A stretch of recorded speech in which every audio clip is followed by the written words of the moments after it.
अस्सलामुअलैकुम friends, welcome back to my channel.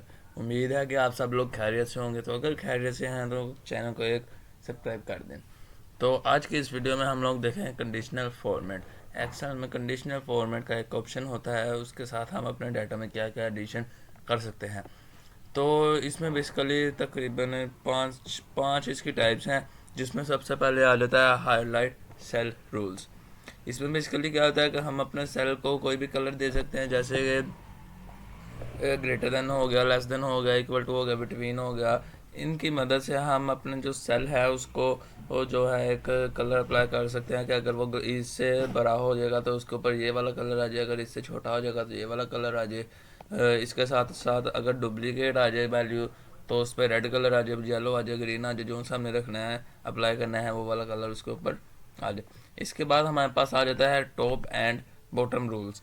तो इसमें क्या होता है बेसिकली इससे होता यह है कि जो हमारा डाटा होता है उसमें जो टॉप 10 आइटम्स होती हैं, जो सबसे ऊपर 10 आइटम्स होती हैं, उनको ये हाईलाइट कर देता है। या फिर जो टॉप 10% में आती हैं उनको हाईलाइट कर देता है। इसके बाद जो बॉटम 10% में आती हैं उनको हाईलाइट कर देता है। इसके बाद एवरेज को भी हम हाईलाइट करवा सकते हैं। इसके बाद आ जाता है डाटा बार। तो डाटा बार से क्या होता है कि हम अपने जो टेक्स्ट सेल में डाटा लिखा होता है या नंबर लिखा होता है, कोई भी डाटा लिखा होता है, तो उसके ऊपर एक डाटा बार हम शो करवा सकते हैं। तो इसके बाद हमारे पास ऑप्शन आ जाती है कलर स्केल्स की। तो इससे क्या होता है कि जो हम अपना डाटा होता है उसमें हम एक कलर ग्रेडियंट जो है वो ऐड करवा सकते हैं। इसके बाद हमारे पास ऑप्शन आ जाती है आइकन सेट। तो इससे क्या होता है कि हम अपने जो डाटा है उसमें कोई भी आइकन सेट कर सकते हैं, जैसे कोई शेप इंसर्ट होगी। तो इसको हम एक्सेल में जाके डिस्कस करते हैं। तो आइए एक्सेल में चलते हैं। तो ये मैंने अपने एक्सेल को ओपन कर लिया है, जहाँ पे मुझे एक सामने फाइल टैब नज़र आ रही है। तो यहाँ से मैं ब्लैंक वर्कबुक को ओपन कर लेता हूँ। तो यहाँ पे मैं आपको थोड़ा जूम करके दिखा देता हूँ मेरा कंडीशनल फॉर्मेट है। ये आप देख सकते हैं, जहाँ पे मेरा कर्सर है इसको हम कंडीशनल फॉर्मेट कहते हैं। ये आपको बेसिकली स्टार वाले सेक्शन के अंदर आपको पहला ही ऑप्शन कंडीशनल फॉर्मेट का नज़र आएगा। तो जैसे ही मैं इसको क्लिक करता हूँ तो मेरे पास मेन्यू ओपन हो जाता है। मेरे पास वही सारी चीज़ें आ जाती हैं जो मैं आपको पीछे डिस्कस कर आया हूँ। तो पहले हम किसी सेल में कुछ लिखने से पहले कंडीशन लगा लेते हैं।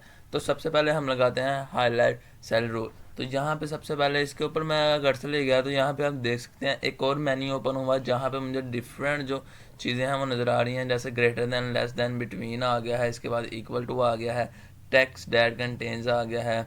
इसके बाद अ डेट कर आ गया है, फिर डुप्लीकेट वैल्यू आ गया है। तो पहले हम ग्रेटर देन की बात कर लेते हैं। तो ग्रेटर देन में क्या होता है कि जैसे ही मैंने इसको क्लिक किया तो इसने मुझसे पूछा कि आपने किस वैल्यू से ग्रेटर देन आपने रखना है। तो अगर मेरा उस वैल्यू से स्मॉलर देन होगा तो ये उस वैल्यू को हाईलाइट कर देगा। जैसे मैं यहाँ पे 10 लिख के एंटर करता हूँ। तो अब मेरा जो पहला सेल है इस पर अगर मैं 90 लिखता हूँ तो आप देख सकते हैं ग्रेटर देन 10 हो गया, तो इसने उसको हाईलाइट कर दिया है। तो अगर मैं यहाँ पे 2 लिखूँ तो ये हाईलाइट नहीं करेगा, क्योंकि ये लेस देन 10 हो गया। तो अगर मैं दूसरे सेल में लेस देन 10 की कंडीशन लगाता हूँ तो ये देखें लेस देन, इसके बाद मैं यहाँ पे 10 लिख के एंटर करता हूँ। तो अगर मैं यहाँ पे 2 लिखूँगा तो आप देख सकते हैं कि वो हाईलाइट हो गया है। अगर मैं यहाँ पे 90 लिख देता हूँ तो वो देखेंगे आपकी हाईलाइट नहीं होगा। तो इसके बाद हमारे पास ऑप्शन आ जाती है हाईलाइट्स वाले सेक्शन में बिटवीन की। तो तीसरे सेल में मैं बिटवीन वाली कंडीशन लगाऊंगा। तो इसमें मैं जैसे ही क्लिक करूंगा तो मेरे पास एक विंडो ओपन होगी, जिसमें मुझसे ये पूछेगा कि आपने किन नंबर के बिटवीन में अपना जो रखना है, फॉर्मेटिंग आपने रखनी है। तो मैं यहाँ पे 10 to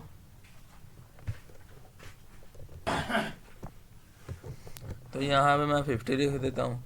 जैसे ही मैं एंटर करूँगा मेरी कंडीशन अप्लाई हो जाएगी।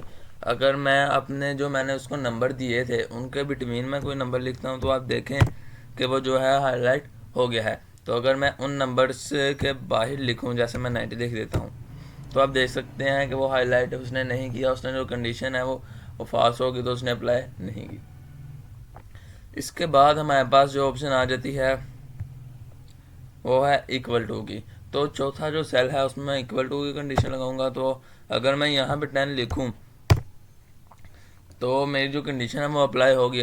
तो अगर मैं उस नंबर के इक्वल नंबर ले आऊँगा, अगर मेरा 10 मैंने उधर लिखा है कंडीशन में दी है, तो अगर मैं यहाँ पर भी 10 लिख दूंगा तो मेरा जो सेल है वो हाईलाइट हो जाएगा। तो ये देखें मैंने यहाँ पे 10 लिखा, मेरा सेल हाईलाइट हो गया है। अगर मैं यहाँ पे 90 या फ़र्ज़ करें 36 लिख देता हूँ तो एंटर करता हूँ, मेरा जो सेल है वो हाईलाइट नहीं हुआ। मैं इसको थोड़ा जूम भी कर देता हूँ, आपको सही नज़र आ गया। तो इसके बाद हमारे पास जो ऑप्शन आ जाती है वो है टेक्स्ट दैट कंटेन्स।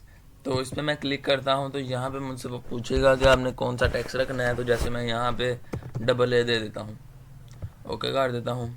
तो अगर मैं यहाँ पे इस सेल में डबल ए लिखूँगा तो मेरा जो सेल है वो हाईलाइट हो जाएगा। तो अगर मैं यहाँ पे कोई और टेक्स्ट लिखता हूँ तो मेरा सेल हाईलाइट नहीं होगा, क्योंकि मैंने उसको कंडीशन दे दी है कि जब अंदर डबल ए आ जाएगा तो उसको हाईलाइट कर देना। जैसे मैं फ़र्ज़ करें कुछ भी लिख के आगे डबल ए लिख देता हूँ तो फिर भी ये हाईलाइट हो गया है। तो इसके बाद हमारे पास जो ऑप्शन आ जाती है वो है अ डेट अकर की। तो इस पर अगर मैं क्लिक करता हूँ तो इसने मुझसे पूछा है कि आपने कौन सी डेट अप्लाई करनी है।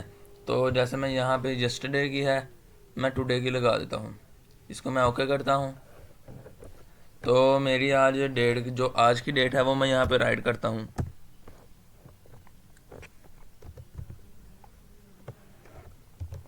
तो ये मैंने आज की डेट राइट की है। तो आप देख सकते हैं ये सेल जो है हाईलाइट हो गया है। तो अगर मैं इस डेट को चेंज करूँ, जैसे मैं यहाँ पे 10 कर दूँ, तो आप देख सकते हैं मेरी जो हाईलाइट थी वो ख़त्म हो गई है।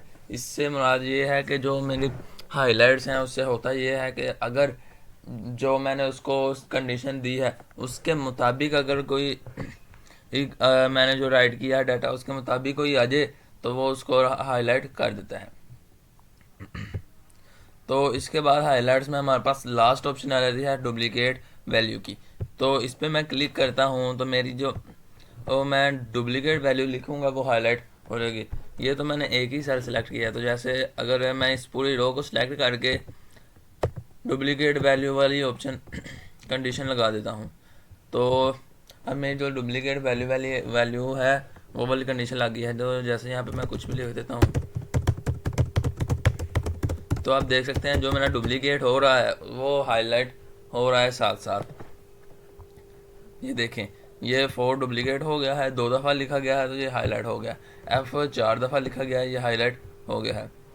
तो बेसिकली इससे भी यही होता है कि जो अगर हम कोई डाटा लिख रहे हैं तो उसमें अगर डुप्लीकेट वैल्यू आ गई है तो उसको हम रिमूव कर सकते हैं। तो फ्रेंड्स यहाँ पे जो मेरा आज का लेक्चर है वो ख़त्म होता है। कंडीशनल फॉर्मेट में जो हाईलाइट सेल रूल्स है वो ख़त्म होता है। तो अगर इसके मुताबिक आपको कोई सवाल करना हो तो आप कमेंट सेक्शन में कर सकते हैं। हाईलाइट्स रूल मैंने इसलिए आज इस लेक्चर में थोड़ा सा करवाया था कि आप थोड़ा थोड़ा करके समझ जाएँ। मैं सारा एक साथ समझा दूंगा तो आप लोगों को भी कोई समझ नहीं आएगी और मैं भी समझा के चला जाऊंगा। तो अल्लाह हाफिज़।